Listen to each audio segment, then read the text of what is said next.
with that, I wanted to move it to Tillamook. I know we're running a little bit behind for Tillamook. I appreciate it. Thank you. Yeah. And again, just really quickly before we move forward, if you have more questions or concerns or want to reach out, feel free to do so via email. If I talk to you, I also will reach out to some people in particular about this. But yeah, we'll have these slides up, the numbers and these video recordings on the website by next week, and you'll also get an email when that happens as well. Okay, for the Tillamook County estimate from the most recent one, 23, we also can see there is a difference between the green bar and that line. As I mentioned again, we went back and update or revise our previous estimates. And as you can see, it's also the main reason for the growing or subpopulation growth is the net migration. It's almost unequal between 20 and 21 during the pandemic time, and then the growing from 22 and then again 22 to 23, also because of the migration, which was higher between 21 and 22 than 22 and 23. Overall, the population is increasing from 27K to 28K between 2020 census and July 1st, 23.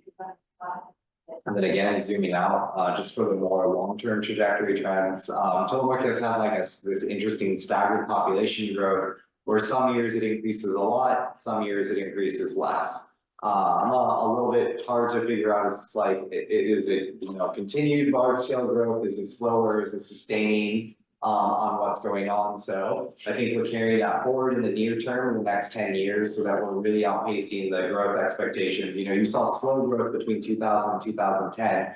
And so the forecast of 2030 was much lower before. But when we saw this jump in 2020, which we think is going to carry over to 2030 now, before slowing down and tapering off, moving forward up to 2050 and 60. So Tillamook is a location where at the county level, the estimates for the county are all above what we had last time, even if the growth rate is a little bit slower in the future years than what we were anticipating. And again, that has to do with aging and fertility rates. So this increase has to do with more migration, and the slowing down in growth has to do with the lower number of children later on. And you can see that here, Tillamook has had negative net natural change. That means more deaths than births since 2020, or since rather 1990, going all the way through 2020, right? And as the population ages, we're expecting that to like ramp up a bit more. In terms of a migration, it's fluctuated a bit in terms of when people have come here. I think this reflects the staggered growth that we saw in this last plot. Between 1990 and 2000, it really increased as estimated here with this big population, but slower growth in the next period over between 2000 and 2010. Still positive net migration, but then a big jump again between 2010 2020. So we're estimating, on the higher end of migrants, not as high as what we saw in the last 5 years, but higher than the average over the course of the past 30 years for net migrants. And the slowing down of the population is really coming from this natural change in aging of the population, which has already started within Tillamook. But as the population here continues to age, we expect it to impact it a bit more. So births again have been on the decline since about 2005. This is a similar pattern across Oregon, but also we saw that with concept as well. And we expect that to continue to decline moving forward, both with aging and people having less kids. Well, the number of deaths is expected to increase over time, as well, as I mentioned, with population aging happening within the county. Again, looking at life expectancy, we expect increases in life expectancy. It's fluctuated in year to year, but that general trend is people are living longer lives than they were in the 90s and early 2000s. That took a hit with COVID, but we think, and it has to some degree bounced back a bit more, than what we've seen in the past. In regards to birth rates, Tillamook has been an outlier that here tend to have more kids than in other locations, greater than the average for the state of Oregon. Nevertheless, we've seen this downward trend again since the early 90s. And we think it's going to approach this the state average as time goes on. where people are having less and less kids over time. In terms of population aging, I think you can see a part of this again, this pattern that was apparent in Plaza, but also in Tillamook, where in the 90s, you had like a more even distribution in the population, some younger, some middle, some older, but even by 2020, so again, this is not from our forecast, but from the estimates from the US Census Bureau, older age stacked population over here, peaking for these older age groups much larger than a working age population or younger age groups, and I think, hinting at what was mentioned earlier with Clatsop County and the needs of an older age population. And we think this is going to smooth out but like mostly maintain in terms of a top heavy older age population relative to some other counties, and certainly relative to what it is today. Again, population growth for Tillamook has been more stable for the Hispanic population than for the white population in the area, we're expecting, near-term white population growth, but long-term decline, and that has to do again with population age differences between these two groups. So going through this on a city level, again, differences between UGB boundary and city boundary, although, both the sizable portion of those lands are not developable, at least in the part covered by the Bay there. Population of about 1,400, 8% increase from the prior year. Persons per household of about 2.4 and 85% occupancy rate, with an employment rate of about 96, 97. Household income is about 64,000 at age 65 plus, that is in the 33, 34% range, so quite a bit older than we're seeing. Nevertheless, consistent population growth over time. And we think that, some of that near-term growth is going to carry forward to some degree, and stabilize over time before growing again. We've seen more movement into the Bay City area than I think that we were initially anticipating, and we think that's going to carry forward through 2030 before slowing down throughout the years. And differences, we see that jump up. Some of this is, influenced by more recent migration into the city that we've already observed in the last 3-year period, before we think it's going to bounce back and return back to normal patterns of growth. Garibaldi, over here, differences again between the city boundary and the UGB boundary. 830 in the population, occupancy rate of 66.8%, and an age 65 plus, that again is over 25% here. Population has fluctuated, housing units have fluctuated, and with populations like below 1,000, it's a little hard for us to gauge anything more that haven't changed over a long period of time than stabilization and growth. So that's kind of what you see here for Garibaldi as well, hanging around the high 800-900s in terms of population. Manzanita City versus the UGB. I do think a lot of this is open for development, but someone correct me if I'm wrong in that regard, the difference between the city and the UGB boundary. 603 population, slow population growth here, 0.84%, and the age population 65 plus years, pretty high, 43.62%. So you've seen some population increase and some housing increase in this area, and we think this will happen, continue to happen so long as housing stability maintained stable. But I think this is another location where the 65 age plus population is contributing such a large portion relative to the total city population, that some of the concerns that were brought up for Deer are probably also applicable here. Nevertheless, we expect continued population growth within the area. And you can see growth has outpaced the county and the region in more recent years, and we expect that to continue moving forward. Nehalem's difference between the city and UGB boundaries. 270 population fell from the previous fell. Oh, but the UGB population is different, right? So again, we have this is an interesting case where the city boundary is pretty different from the UGB boundary. So even in the city, you have a population of 270. I threw myself off there, sorry. The UGB population, the population who lives outside of city boundaries is quite a bit larger. Than the total city population. So you saw the city population drop, but the UGB population increased over time. So an interesting dynamic there in terms of like where people are living and moving from and why we expect to see continued growth in this area. And that's why it's, important for us to make these distinctions between like the city and the UGB, and that we're not just simply caring for the growth that we see in the city to apply to the UGB as well. I think that's a case in that instance where this distinction is really important to highlight. Rockaway Beach. Rockaway Beach up here in terms of differences between city and UGB is a sizable difference, but I think this is also an area where it's mostly not developable for housing, at least in the northern portions. So again, someone correct me if I'm wrong there.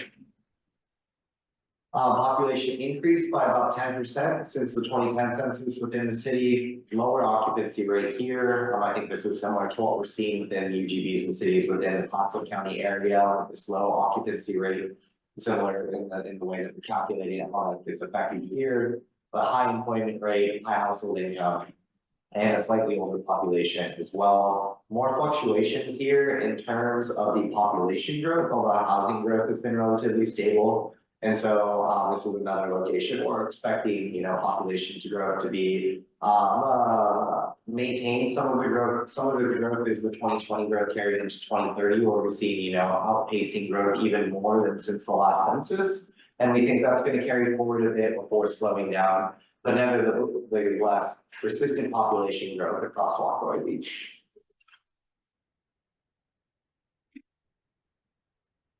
And again, a bit higher than the last time we made these forecasts as well. Outlier in more recent years, and we can expect that to be pretty consistent as well over time, where Rockaway's growth looks more similar to the rest of the Region 3. So for Tillamook, here is the city and the UGB boundaries. With a larger population of about 5.2 thousand, increase of about 5%, lower than the rest of the county, but still a sizable growth nonetheless. 2% increase in population, and that has a higher occupancy rate of 93 to 2.4%. Current population is age 65 plus, but it's one also where we have concerns. This is not just lower than the rest of the county, but lower than the rest of the state as well. But it's also one where that age 65 plus we're expecting to really increase in the near coming years. So it's going to influence our population trajectory quite a bit that we're expecting for Tillamook, where we have this interesting dynamic where in the near term, we're expecting growth, but as population ages within the UGB area long term, we're expecting some population decline as that population gets above 65 and 85 in the population. And yeah. So I see population occupancy and employment rates, and correlation, how they are. We've had a lot of comments where people move to the area because, Bay City, Rockaway, Garibaldi, they're so close to Tillamook. We have a lot of employment where they come to Tillamook to work, but then they may live outside of Tillamook because they can't find housing here.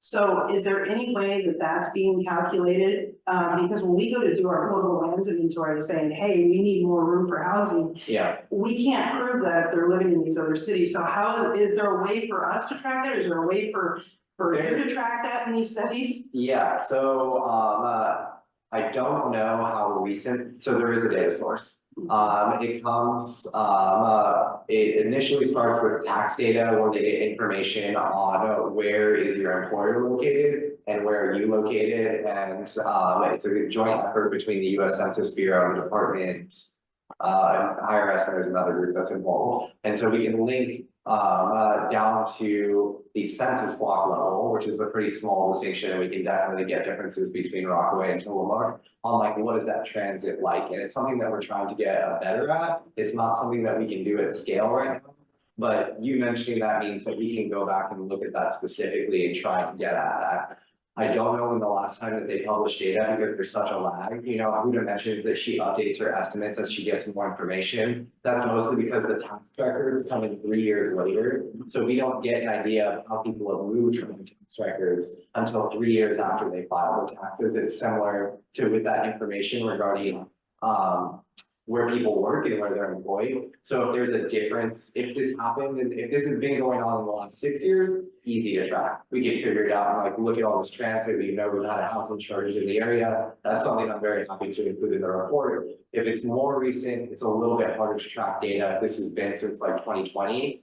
I don't know if we have the most, it'll get published eventually, right? It's just not something that I think I have access to now. That being said, I know there are probably other resources that we can get at that, and I can look into, Ethan, if there's something else that you're thinking of, No, we got the same data set in mind. Yeah. It's from a program called the Longitudinal Employer Cost Yeah. Dynamics. Yeah. And they are updating that those data sets. So I want to say the most recent one I know about was 2019, but I think they made an update since then. yeah, I know they have 2019, but again, I know so much dynamics have changed since the pandemic and people have like moved out here, and I think that's what we saw, a big increase in Clatsop County and Tillamook County as well. Yes. And I don't want to change you. 2021 that's available on there now. And what they do show us the census blocks where people live and then the locations where they go to work. So our program doesn't explicitly have, it doesn't dictate how we handle workforce housing. And I'm actually not even recalling if that was something that was kind of one of the discussions around the Oregon needs analysis, and then, you know, housing affordability, and historic reproduction. So we probably need to go back and look through those programs and see what they say about workforce housing. Some of that is outside of like our performance program, but it is something that, like, you know, the DLCD and cities can talk about when they're working together. But we did feature this data in a report that we did 2 years ago for the region at the time, and just has back information. So it's not, you know, we don't, when we produce our population forecasts, it's not making any kind of assumption about where people live. Yeah. In relation to their system. Yeah. And, Yeah. and see, I think what we're trying to prove, and not just us, all the cities, I mean, it skews everybody's numbers when we're looking at how much housing growth we're actually going to see here. Yeah, If we have land, but we have to prove that we can have it, and we Yeah. can't without those numbers, so I feel like that might be It's a little bit- component that we can put in these population Yeah. studies if there's a way. yeah, and at the very, you know, again, at the very least, we want to include this discussion in terms of like, it's so much more than the numbers that like are going into this. They need to like be part of the discussion, but it also is just like what went into those numbers, what assumptions can we include, and which ones we can't. You know, we can't include at the scale like this information related to. There's demand in here in terms of employment, but people are required to like go elsewhere. But we can't put that into the conversation like when looking at looking at Tillamook's population. This is an area that where there is potentially a housing deficit, and we can see that reflected in high employment rates in the area disproportionate to the population size. You know, that's not gonna go, won't hit the final number, but like, we put that into the report, we make comment to DLCD when we're going in, you know, when we're having these discussions as well. Yeah, sorry, you gotta. Yeah, no, I think that one thing I think we should plan on doing would be carving out a little space in the report for this issue, and I think we can get it pretty neatly by doing two things. We can show a figure kind of where people who work in Tillamook live, and we can do that as a map or a graph. And we can also include the jobs to population ratio. And so, you know, if those things were in sync further in the past, we can definitely see if they've gone out of sync, and that would be an indication of people having to live outside. That would apply to Gerhard as well, all the communities we're looking at. We can include those in the reports that we issue with the final forecasts in June. So we can provide data in the meantime, and we can plan and incorporate it in the reports. Okay. About a year ago, the Tillamook County Housing Commission did a survey out to employers and gave us, you know, how many employees they have and where they're coming from. So that might be another source with the Tillamook County Housing Coordinator. They may still have those numbers. And we didn't get a lot of feedback back, but the employment agencies that we did were able to give us a few numbers. So that might be something, I mean, if you needed us to do surveys, that's something that the Housing Commission would be willing to do. Okay, well, we'll see what we can get, because we do want it to be like available for. Yeah, no, this was Tillamook County. Yeah. Yeah, Okay, yeah. yeah. And one other comment I wanted to make was, the homeless, population, are those included in these population studies? I mean, I know you have the census, but how accurate are the homeless figures for our county? There's a lot of people that live in cars that we can't report, we just don't know, or, I mean, just to throw this out there, I travel the back roads a lot, and there's a lot of places up in the woods, and I see people out there in their RVs, you know, those are people that aren't being calculated, I don't think, I mean, obviously through a US census, yes, but I just don't know how accurate those figures are for our area, I'd like to have. I will, thank you, Ethan, I'll let you answer that one. You mentioned they are living in RVs, they should be counted. So, It's hard to know though, because a lot of them move. And they may not know of them, Right. they may not be reporting them, because they're out in the middle of nowhere. this is, If they, sorry, go ahead. if they are living in RVs for almost 6 months and they use it as a permanent place of residence, so they should be counted. They should be, but they're illegally, so there's no way on record. Scope. Yeah, these, Like, I really want them to be counted, but we know it's a challenge, and so Yeah. this is something the Census Bureau tries to, actually work with us around the science census and say, where should we send people to count people in the census? We try to send them lists of locations that we've gathered in cooperation with, cities and counties, but we sent it over in like December 2019, and they didn't go out in the field until summer or fall of 2020. Probably delayed because of COVID, but then by that time they went out there, there's no guarantee. For one, our list was incomplete, we know that. And for two, when they get there, there's no guarantee that people are still in the same place. So I think that's a known problem. We are talking internally about how to revise the estimates program to take into account the independent counts that are done in a single point in time count, where folks who are service providers receive funding from US Department of Housing and Urban Development have to do a count every 2 years out in the field. And so the problem with that is that they're not recorded back at the city level, or even, the reporting geographies don't align with the geographies that we track people, population count. And so there's some methodology challenges there that I'm not sure yet how we're going to address, but definitely if cities are aware of where those places are, we can do our best. If we have an address and an estimate of the number of units, we have an address is helpful because we can do things like satellite imagery. If it's a large location, we can try and estimate that ourselves. Okay. We can compare with the census. So if it's a location, we can look at the census if that was on the location. So they went and did a count, and then in that case, we know that it's in our estimates. That is like a helpful regard, because we've gone to instances where it's just like, there's obviously like units and people staying here, and because the census produces at such a small geographic scale, they can say something like there are 0 people here, and it's just like, well, it looks like there's like, locations here. I know it's the chance that you can get that like that level of images is sometimes like, it has happened, so I won't say that it never happened. It is one way that people can get at that.